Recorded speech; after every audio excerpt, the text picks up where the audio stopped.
So let's look at the overlay to of psychology. Just put psychological terms and look at how the world has created meaning from the psychological aspect. And I would say that what we see in popular psychology is the canary in the mine shaft. Everybody talking about narcissism and narcissists and the ridiculous way that that overlay is being played out in the mainstream mindset. So what we're going to do is we're going to play in the idea of the mind heart. This is somebody that is playing virtue and morals from the mind and not embodying their heart.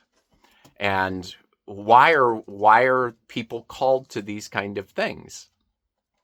And why are they called to these games that are played in that realm, that psychological phenomenon? So the mind heart.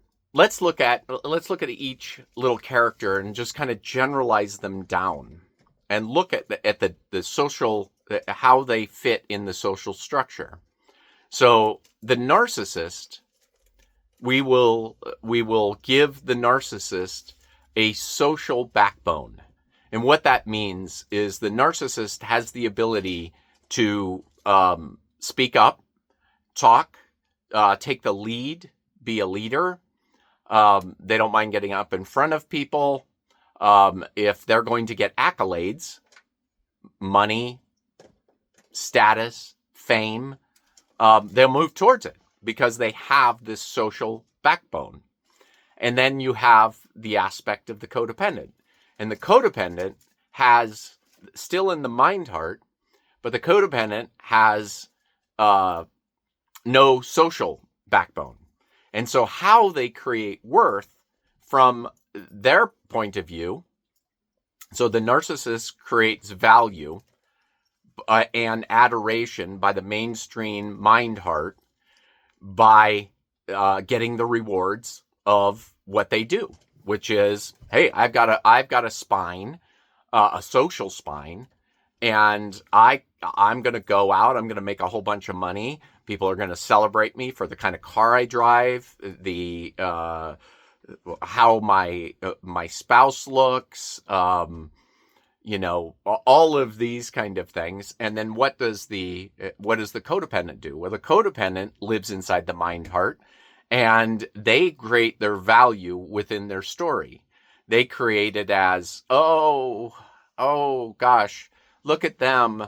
They're, they're the bad people. If you just look at the narcissists, they're the bad people. So they get credit they get valued by being a people pleaser. They get valued by being nice, by giving themselves away to the world. And boy, do martyrs want credit for what they're doing. So then they get people worked up in that mind story of, oh, but they're the nice ones, so they need to be protected. We need to protect them. But they don't. But that's the interesting thing about both of the aspects. So if we look through the codependent, the world of the codependent, they feel empathetic. They will call themselves, in spirituality, they'll call themselves empaths. And they will say, and I would say that was a big part of my journey was that too. I just can feel everybody's, I just have so much empathy, and I can feel everybody's suffering. But that all comes from the mind heart. It's all about playing games with ourselves and creating a story of our own identity and who we think we are in the world. Well, I was the nice guy, so I gave myself away, and then I wanted my rewards from giving myself away. And that was an expectation behind myself. I'm like, wait a minute, why am I not getting rewarded from this? So from the codependent's point of view, empathy's online. It's online, but it only remains their compassion is always remains within a mind story. And then they feed themselves stories to impress their emotional guidance system, meaning that they will create stories that create their own suffering within themselves. And then they're like, I suffer, and so I should get credit for this suffering. So empathy to them is used as a weapon against themselves and used as a weapon against the world, because they're not getting credit for the suffering that they're doing. In truth, that if it were embodied empathy and embodied compassion, they would understand that grief, when we actually embody grief, embody the whole thing, there's a whole nother level of experience as a human being. So you look at the narcissist point of view, I have just been following meaning because people told me, and I've seen all of this information out there that just says, hey, I have this social spine, so I will bring my magic to the world. And my magic is to run a company, and I'm going to employ a lot of people, and I'm just going to do all of these good things. And then, but to a narcissist, they don't have empathy online and useful empathy, and any empathy that they will come to them, they can easily satiate that through just giving to a charitable cause. But again, they will get accolades for doing that. So it's still a very superficial point of view. And then, so you can see in the mainstream mind that really is the battle between narcissists and codependents, is who's the real good person? The one who is just sitting back suffering for everybody else, the martyr archetype, or the ones that are going out and they're doing it, and they are creating value through their shareholders. They're creating value from, look at how much people adore me, these kind of things. So if we just look at the characters, they're just playing out characters, and they're meant to play out those characters.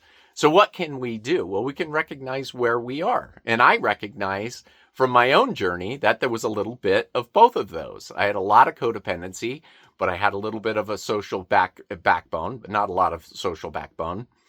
So the codependent's job is to embody compassion, to embody it. So they understand compassion, and they don't use it as a weapon for, their pitchfork that they take off to point to everybody else to say they're the bad ones. And then to the narcissist, it's like we can return them to what happens when we balance ourselves, because that's the only thing that's part of the game, is that we do this for ourselves. It's not about going out and finding out who the villain is.